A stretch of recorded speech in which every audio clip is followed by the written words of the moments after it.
अस्सलाम वालेकुम स्टूडेंट्स। हम कर रहे थे एक्सरसाइज 1.6 और इसके हमने पहले 5 क्वेश्चन कर लिए थे और आज हम छठा क्वेश्चन करने जा रहे हैं। इसको हम सॉल्व करेंगे ग्रामर रूल के ज़रिए। तो आइए सबसे पहले हम इसके मैट्रिक्स बना लेते हैं। याद रहे कि आपको मैं बता चुका हूँ कि एक्स के जो कोएफिशिएंट्स होते हैं इनको हम पहले कॉलम में लिखते हैं। तो पहले कॉलम में लिख लेंगे 4 और -3, और वाई के जो कोएफिशिएंट्स होते हैं इनको हम दूसरे कॉलम में लिखते हैं।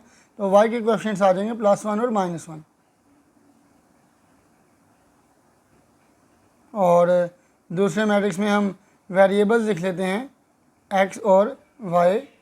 इसके अलावा जो इक्वल के बाद आता है इसका भी हम एक मैट्रिक्स बना लेते हैं 9 एंड -5।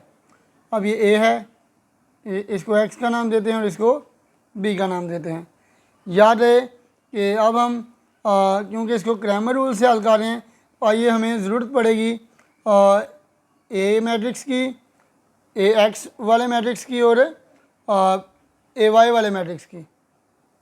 तो ए वाले मैट्रिक्स का हमें पता है कि ए जो है ये इक्वल है 4, 1, -3 और -1। इसके अलावा ए एक्स वाला मैट्रिक्स कैसे बनेगा? याद है कि पहले कॉलम में आपको पता है कि एक्स के कोएफिशिएंट्स लिखे गए हैं, तो इनको आपने रिप्लेस कर देना है 9 और -5 के साथ। 9 -5 और इधर आ जाएगा 1 -1। इसके अलावा ए वाई वाला मैट्रिक्स आ जाएगा। ए वाई वाले मैट्रिक्स में आपने वाई के कोएफिशिएंट्स को रिप्लेस करना है 9 और -5 के साथ। तो आइए सबसे पहला कॉलम तो ऐसे रहेगा 4 और -3, और दूसरे कॉलम में लिख लेंगे 9 -5।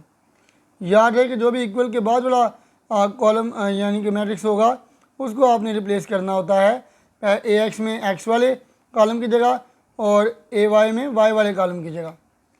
तो ए एक्स और ए वाई तीनों मैट्रिक्स हमने बना लिए। अब एक्स हम कैसे फाइंड करेंगे?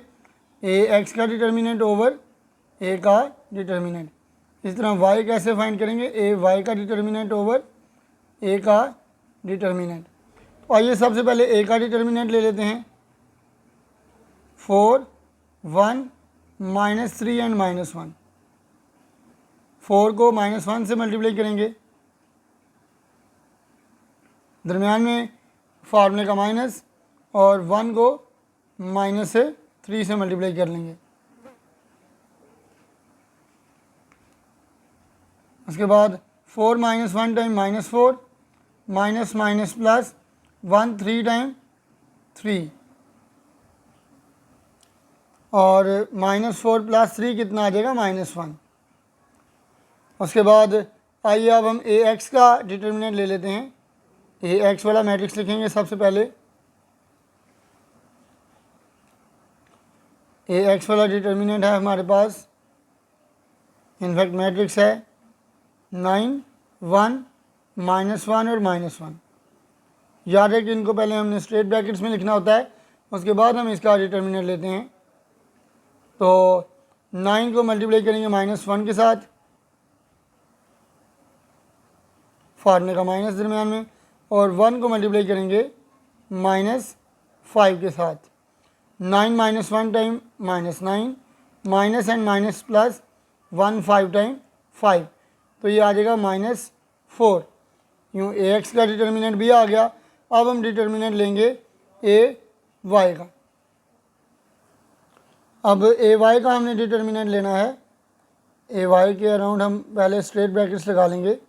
4, 9, -3 एंड -5।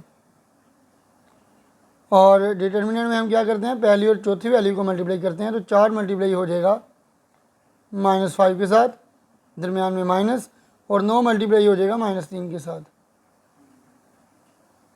4 -5 के साथ मल्टीप्लाई होगा तो -20 आ जाएगा, माइनस और माइनस प्लस 9 3 से मल्टीप्लाई होगा तो 27 आ जाएगा। 27 में से 20 निकालेंगे तो 7 आ जाएगा। और अब याद रहे कि हम देख लेते हैं हमारे पास फार्मूला क्या है। इनफैक्ट x = ए एक्स का डिटर्मिनेंट ओवर ए का डिटर्मिनेंट, और y क्या है? ए वाई का डिटर्मिनेंट ओवर ए का डिटर्मिनेंट। अब ए एक्स के डिटर्मिनेंट की वैल्यू हमारे पास क्या आई थी? ए एक्स के डिटर्मिनेंट की वैल्यू हमारे पास -4 आई थी, और ए के डिटर्मिनेंट की वैल्यू हमारे पास -1 आई थी। ए एक्स के डिटर्मिनेंट की वैल्यू आई है हमारे पास -4 और ए के डिटर्मिनेंट की वैल्यू आई है हमारे पास -1।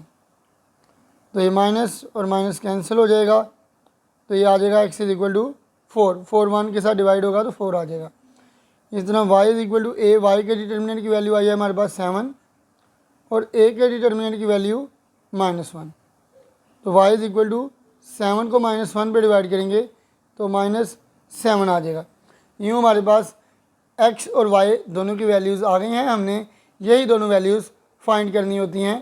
तो दोस्तों आज के लिए इतना ही, मिलते हैं नेक्स्ट वीडियो में। अल्लाह हाफिज़।